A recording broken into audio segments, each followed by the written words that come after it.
Welcome back, my students of class 8. Today we would be doing English grammar, and as we were doing the chapter nouns and pronouns, the nouns part is completed, but we did not start the pronouns part.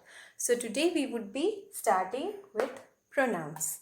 Okay, so take out your book, page number 12, and be ready with a pencil.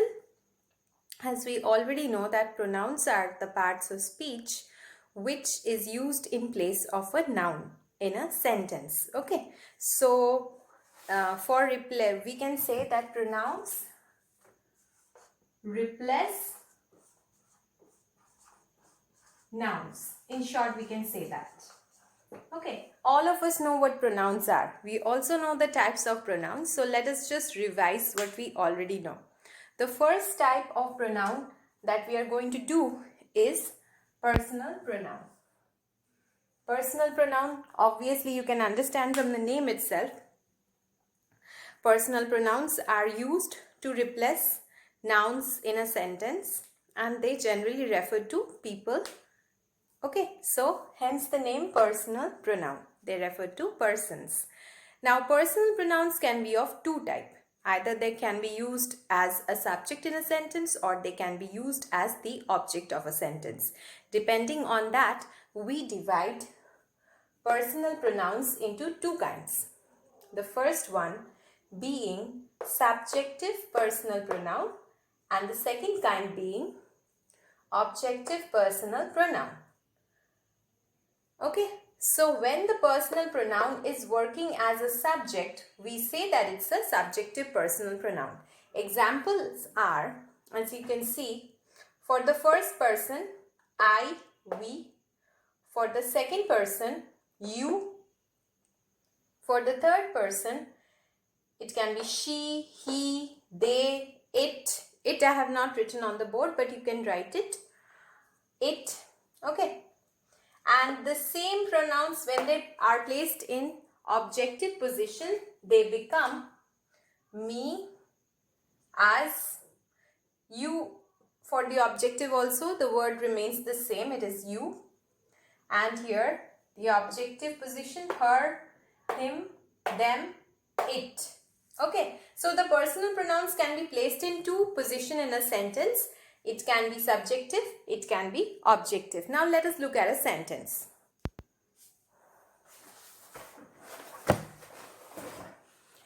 I want you all to draw this chart in your copy and keep a fresh note of it when you will be doing the exercise. Before starting the exercise, this note should be there. Okay, you can make your own note as well. You can do it in a chart form, but it should be there.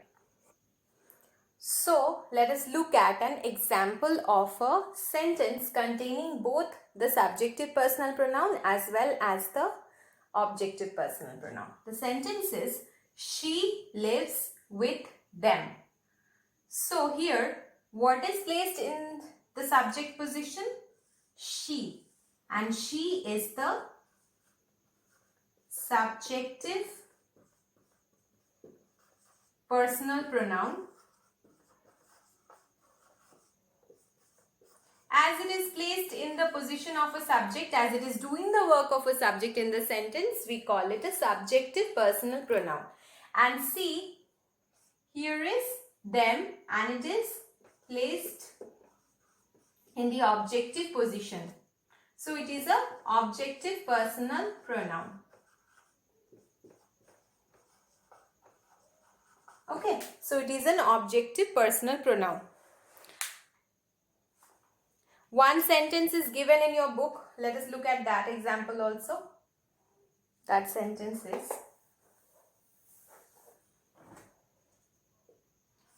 we play with them. Here also the same thing. We is placed in the subjective position and them is placed in the objective position. Okay. So here this is the subjective personal pronoun and this is the objective personal pronoun. Similarly, in this sentence, we is the subjective personal pronoun as it is placed in the position of a subject. play with them. Them is the objective personal pronoun in the sentence. So with this simple knowledge, I think all of you already know about the personal pronouns.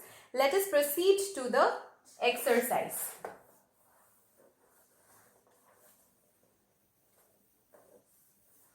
Let us proceed to the first exercise under pronoun, that is exercise she.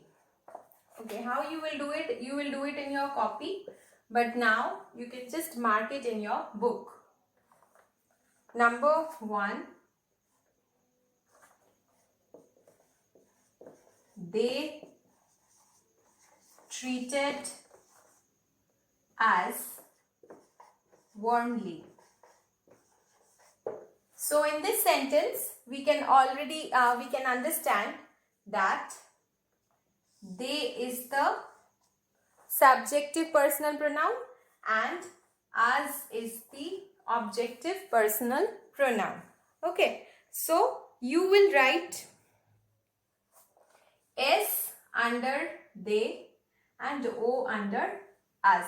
You can do it in a different way also. You can just write the words and write beside them subjective and objective. That will make it short for you. Anyway, this is the subjective and this is the objective as it is directed in your book.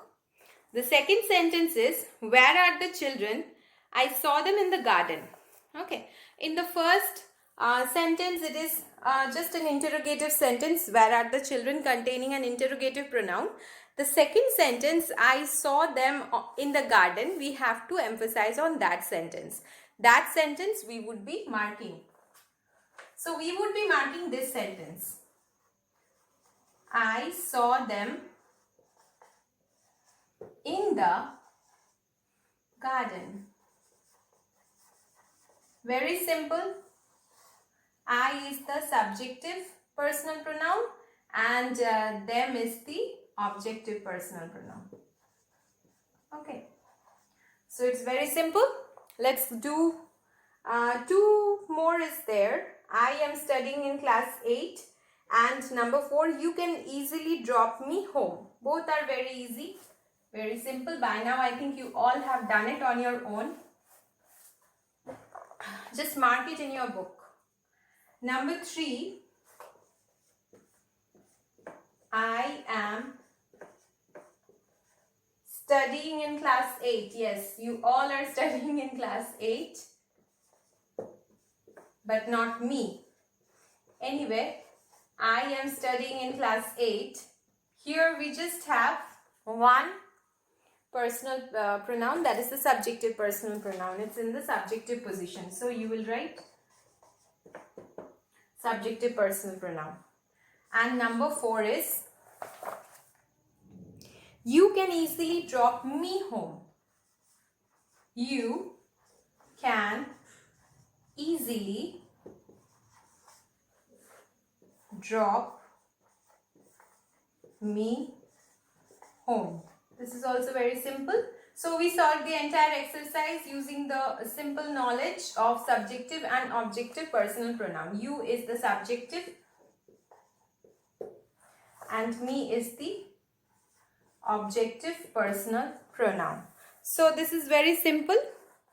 Let us do the next pronouns in a different session, because if we make it short sessions, it will be easier for you to understand. So next day we would be doing possessive pronouns and possessive adjectives, the differentiation between them, and then we are going to find out the other kinds of pronouns which are there, and then do one exercise which is there. 2 exercises are there, and this chapter will be done. Then we can proceed with the next chapter in our syllabus. Okay, so thank you for today's session.